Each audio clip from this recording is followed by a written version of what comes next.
बिस्मिल्लाहिर्रहमानिर्रहीम। हम जो अभी टॉपिक डिस्कस करेंगे this is about energy of activation या activation energy and it is from first year chapter number 11। Activation energy है क्या और activation energy exothermic endothermic reactions के हवाले से क्या होती है, इस सारी बातों को हम लोग जो है इस टॉपिक के अंदर समराइज़ करने की कोशिश करेंगे। सबसे पहले हम देखते हैं कि actually activation energy by definition क्या है और फिर उस चीज़ को समझने की कोशिश करेंगे। बाय डेफिनेशन हम मुख्तलिफ़ तरीके से एक्टिवेशन एनर्जी को एक्सप्लेन करने की कोशिश करते हैं। दो जो बहुत ज़्यादा फ्रीक्वेंटली यूज्ड डेफिनेशंस हैं एक्टिवेशन एनर्जी की, उसकी बात करते हैं। Number 1, minimum energy required for effective collision, यानी वो मिनिमम एनर्जी कि जो इफ़ेक्टिव कोलिजन्स के लिए हमें रिक्वायर है, that is called activation energy. अब ये इफ़ेक्टिव कोलिजन्स क्या होती हैं, इसके बारे में अभी बात करेंगे। Number 2, minimum energy required to convert reactants into products. So रफली हम बड़ी आसान सी डेफिनेशन जो है ये भी इसकी जो है वो कंसिडर करते हैं। अब एक्चुअली एक्टिवेशन एनर्जी है क्या, इफ़ेक्टिव कोलिजन्स के हिसाब से इसकी बात करते हैं। देखिए जी, हमारे पास दो तरह की कोलिजन्स होती हैं, एक है इफ़ेक्टिव और एक है इनइफेक्टिव कोलिजन। अब ये एक्टिवेशन एनर्जी के हवाले से हम इस इफ़ेक्टिव और इनइफेक्टिव कोलिजन्स की बात जो है वो करेंगे। हमारे पास लेट्स से दो रिएक्टेंट्स हैं और हमने उनको मिक्सअप किया है एक बीकर के अंदर। लेट्स से हमारे पास मौजूद है एक रिएक्टेंट ए और ये एक बीकर में मौजूद है, एक है हमारे पास रिएक्टेंट बी और ये दूसरे बीकर में मौजूद है। हमने क्या किया, हमने एक थर्ड बीकर के अंदर इन दोनों को एंटर किया ताकि ये आपस में रिएक्ट कर सकें। सो होगा क्या, अब यहाँ पे दो केसेस हो सकते हैं। हम रफली ये देखते हैं कि बहुत से रिएक्टेंट्स हैं, उनको मिक्स करने से रिएक्शन हो जाता है और बहुत से रिएक्टेंट्स ऐसे भी हैं जिनको मिक्स करते हैं कोई रिएक्शन नहीं होता। अब ऐसा एक्चुअली क्यों होता है? अब ऐसा एक्चुअली इस वजह से होता है कि हमने क्या किया जी, हमने इन लेट्स से इसकी एग्जांपल से डिस्कस करते हैं। दो रिएक्टेंट्स इनको मिक्सअप किया। अब अगर तो इनकी कोलिजन्स अब क्या है, ए के मालिक्यूल्स बी के मालिक्यूल्स के साथ कोलाइड करते हैं। याद रखें कि जब भी दो रिएक्टेंट्स आपस में रिएक्ट करेंगे तो दो या दो से ज़्यादा रिएक्टेंट्स आपस में रिएक्ट करेंगे तो उनके मालिक्यूल्स आपस में कोलाइड करते हैं। अब ए के मालिक्यूल्स मूव कर रहे हैं, बी के मालिक्यूल्स मूव कर रहे हैं, they are colliding with each other. अब दो तरीके होंगे, दो सिचुएशंस होंगी। पहली सिचुएशन कि ए और बी आपस में रिएक्ट करेंगे, there is no product formation. दूसरी सिचुएशन ये हो सकती है कि A and B they are reacting with each other and they are forming a product.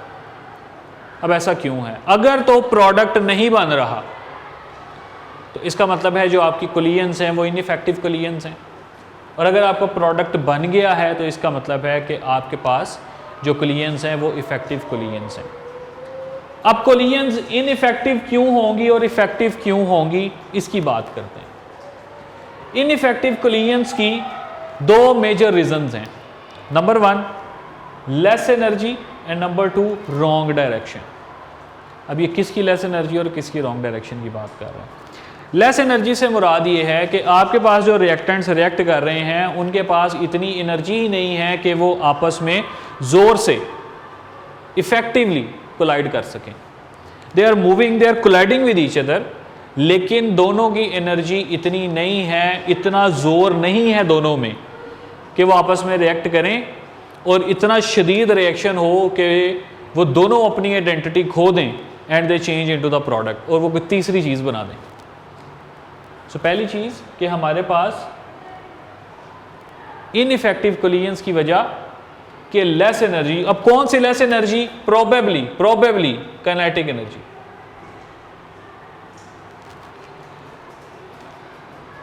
सो हमारे पास इतनी ये रफली बात कर रहे हैं हम कि काइनेटिक एनर्जी, सो इतनी एनर्जी नहीं है मॉलिक्यूल्स के पास कि वो आपस में कोलाइड करें and they form a third species.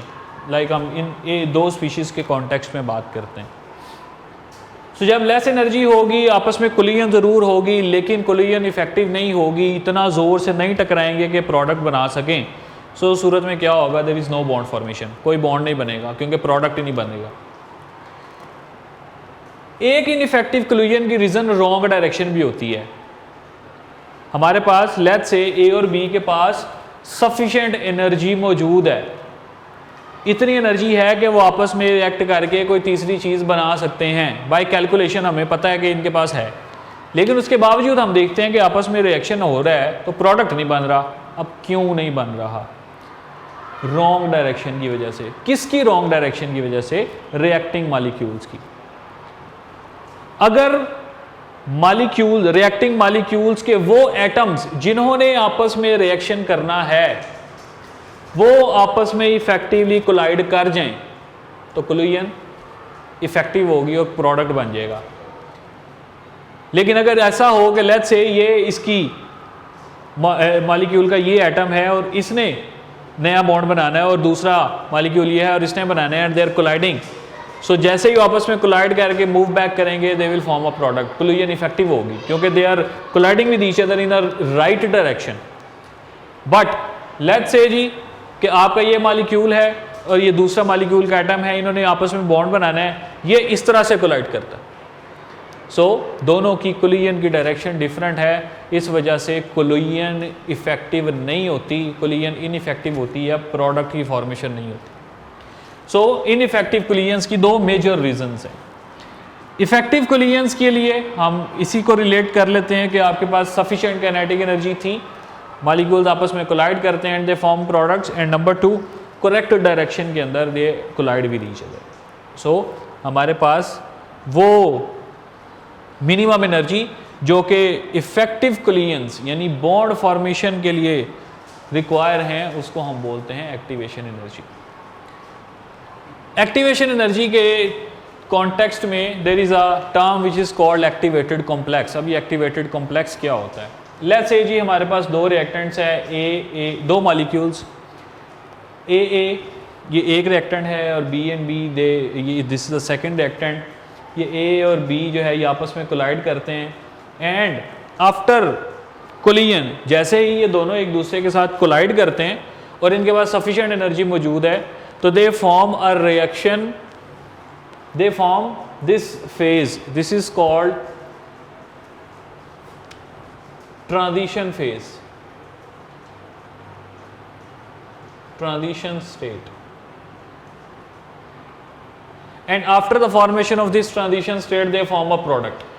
So हमारे पास ये जो है प्रोडक्ट बनता है। अब एक्चुअली हो क्या रहा है कि जब ये दो आपस में इफेक्टिवली कोलाइड करते हैं जी तो ए और ए के दरमियान ये जो बॉन्ड है इट इज़ ब्रेकिंग, सो ये बॉन्ड टूट रहा है, this is represented by dotted line. B और बी के दरमियान जो बॉन्ड है this is also represented by dotted line because this is also breaking.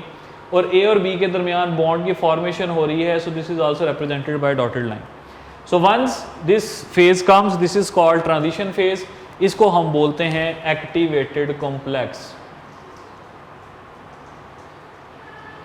याद रखें कि this activated complex is a different species from reaction intermediate. Transition state या activated complex this is a different phase, this is a different species from reaction intermediate. So this changes into the product और ये product जो है वो actually बनते हैं। अब actually activated complex है क्या, एक छोटी सी डेमोग्राफिक इंफॉर्मेशन, इसके थोड़ी सी इंफॉर्मेशन जो है उसको भी शेयर करते हैं। लेट्स से ये दो मॉलिक्यूल्स हैं, they are far away from each other, so इनकी जो काइनेटिक एनर्जी है इट इज़ वेरी हाई और इनकी पोटेंशियल एनर्जी जीरो होगी क्योंकि they are very much away from each other और इसका आपस में there is no influence. Let's say by some reason these two molecules are coming close to each other, so whenever these two molecules are coming close to each other, so there is a change in their kinetic energy. इनकी kinetic energy जो है वो decrease होना शुरू हो जाती है जबकि पोटेंशियल एनर्जी इंक्रीज होना शुरू हो जाती है। क्यों? क्योंकि when they come close to each other इसका इलेक्ट्रॉनिक क्लाउड इसके इलेक्ट्रॉनिक क्लाउड को रिपेल करता है, सो उसके नतीजे में पोटेंशियल एनर्जी इंक्रीज होती है और काइनेटिक एनर्जी डिक्रीज होती जाती है। So they will come close to each other. एक पॉइंट ऐसा आएगा जिसके अंदर ये दोनों जो हमारे पास मॉलिक्यूल्स हैं, ये दोनों जो हैं ये मैक्सिमम क्लोज आ जाएंगे, इससे ज़्यादा क्लोज नहीं आ सकते।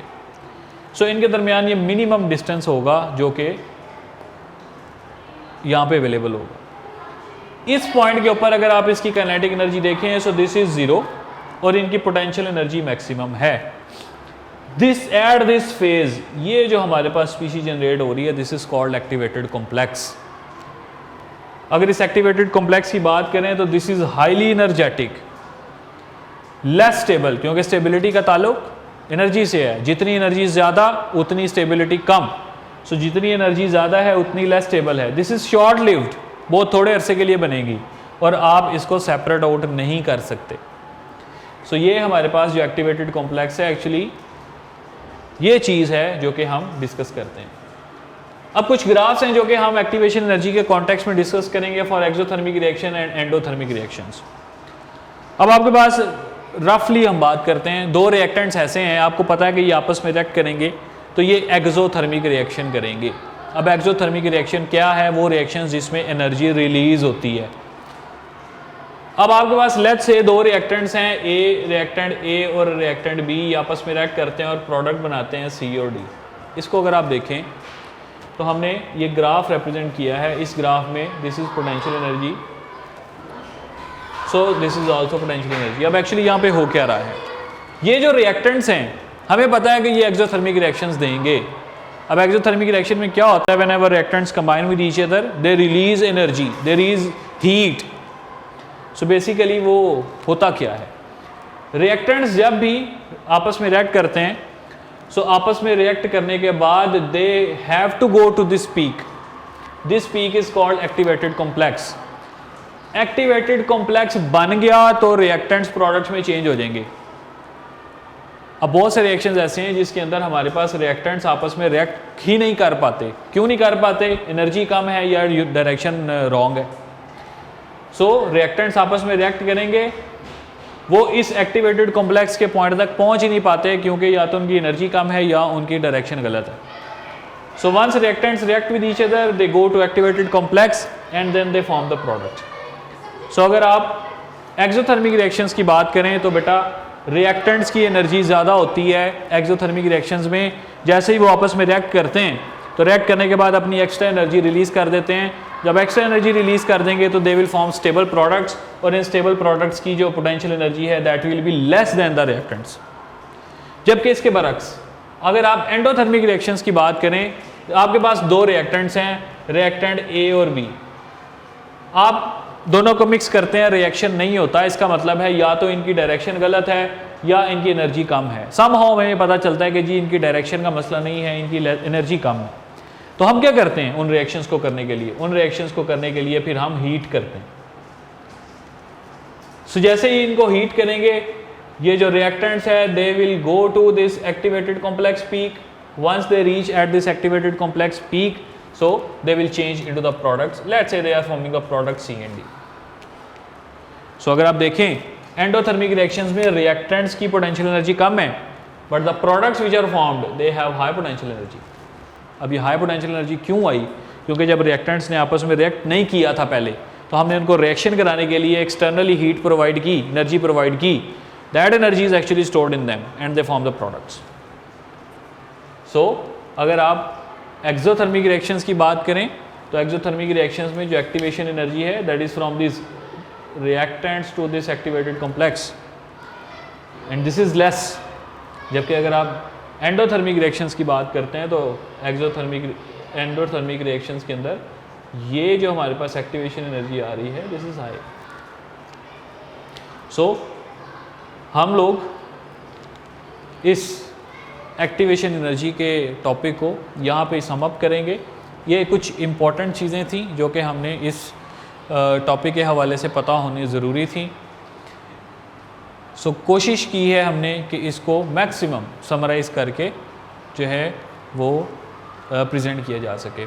डिटेल्ड स्टडीज़ के लिए, लिटरेचर के लिए आप यूनिक नोट्स कंसल्ट करें और वहाँ से इसको प्रॉपरली जो है वो आप मेमोराइज़ करके पेपर के अंदर प्रेजेंट करें। Thank you.